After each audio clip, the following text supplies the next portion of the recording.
ورحمة الله وبركاته. ازيكم يا شباب، عاملين ايه؟ يا رب تكونوا بخير. النهارده في الفيديو ده هو فيديو قصير بس المثل عندنا بيقول في الفريق قصير بس بيحايل. هو الفيديو ده والله فيديو فخام، واتفرج على الاخر وكمل للنهاية. الفيديو ده انا جاي النهارده اعلمك كيف تشوط في زاوية. يلا بينا نبدأ. بص يا صاحبي، انت الكورة لما تيجي تركن في زاوية، انا علمتك المرة اللي فاتت تشوطها من النص كده. دي ايوه هي انت هتشوطها من النص، بس اول ما تيجي تركن في زاوية هتقعد مثلا كده زي كده.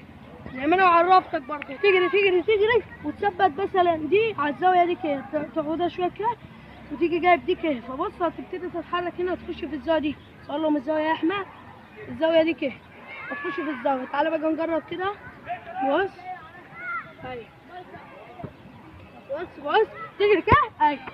شوف ركنت في زاوية. هاتها مروان، هاتها.